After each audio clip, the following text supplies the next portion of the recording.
Singh Kharola ji,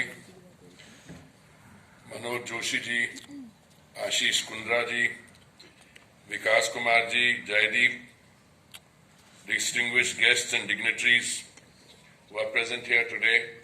I see so many old friends here today from the time I was a Joint Secretary in the Ministry of Defence to others with whom I have had the privilege of working over the years. We've heard two very interesting and very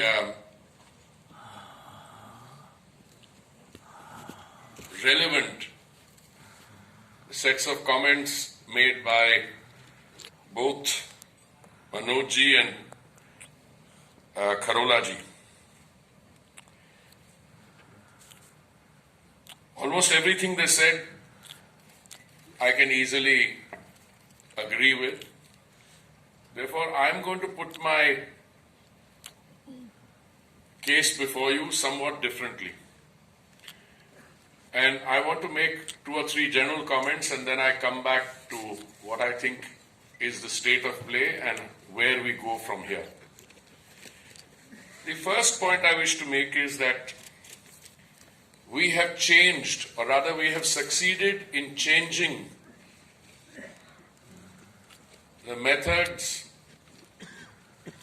the approach to issues relating to urban transport. Clearly, urbanization poses challenges. Prior to 2014, it is my case that those challenges were there, they were growing, but somehow we were either in denial or we chose to address them at our own pace. Following 2014 and the Honorable Prime Minister assuming responsibility at the center, he embraced urbanization as an opportunity. And our friends in the West, many of them who are here today, with whom we are very happy to collaborate on issues of technology, not only the West, other parts of the world, on technology, on issues of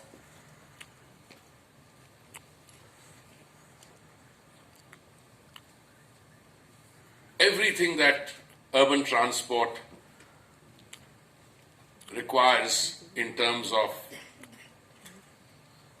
conceptualization,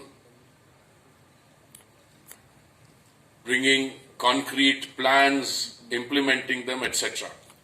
I think we've changed our approach, and I was talking to the secretary and I asked him for some basic statistics, and both of us, I think, went through those. Our first attempt at last 5 or 6 kilometers, I think, were completed towards the end of last year. That's December 22. So just please calculate, we started in 1972, that's 28 years till 2000, and you added another 22 years full. It took us 50 years to complete a total part rail, part metro system of 45 kilometers. And the ridership there is only 7 lakhs a day, 700,000 a day. Contrast that to what we are doing now. On an average, from the time of start to completion running, it takes us now what, 4 years plus, 4 to 5 years to complete a process of installing an urban metro system in one city. The 895 kilometers that we have operational today in 20 cities or so will rise to 27 kilometers in another few years, 2 years or so. And by that time, we will have the world's second largest metro system. I don't cite there the urgency that they talk about, which they mention. But I'm a little more relaxed when it comes to what I see happening. And mine is a very basic thing. First of all, our cities are growing very fast. The phenomena of urbanization is taking place at a pace which is mind-boggling. And therefore, we have to plan on a much larger scale. Therefore, transportation within cities, you will have something like 895 plus another 960 kilometers as conceptualized presently in 27 cities. Then you will have connectivity between cities in terms of Rapid X or RRTS, etc.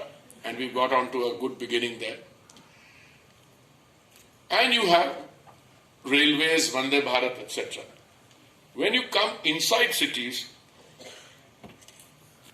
yes, I share the urgency because against the backdrop of the fact that most of our urban transport, especially in the smaller cities, is in the unorganized private sector, which by itself is not a bad thing to have the private sector unorganized. But I don't think it is geared to meeting the kind of demand that is going to arise. We have currently in the organized sector buses only about 40,000 in our cities. Anyone looking at that figure should be rightly worried because you need a minimum of 120 to 150,000. But I believe that beginning has been made. We earlier had taken 9 of the bigger cities under FAME 1 and FAME 2 to get proper, sustainable green mobility there.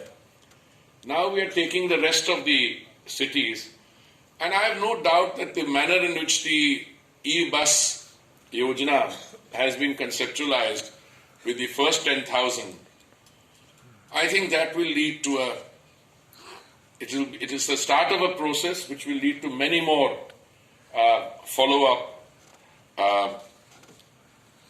schemes for e-buses. Of course, we have to take some very important and difficult decisions.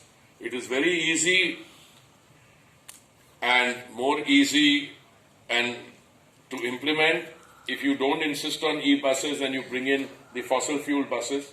But I think we have tried to take the more difficult decisions. You will have to also ensure that this new attempt does not result in people saying, let's go back to diesel buses, let's do this, let's do that. I mean, there has to be a transition. But I can tell you with the experience I have in both the ministries that I'm associated with, currently Housing, Urban Affairs and Petroleum and Natural Gas, that if you forget about what's happening in India, what happens in these two sectors, urban affairs in terms of how the urban economy is growing, its contribution to the national GDP, the shift to green technologies for construction, and a host of other things, these give you a pretty good idea of how a country is faring.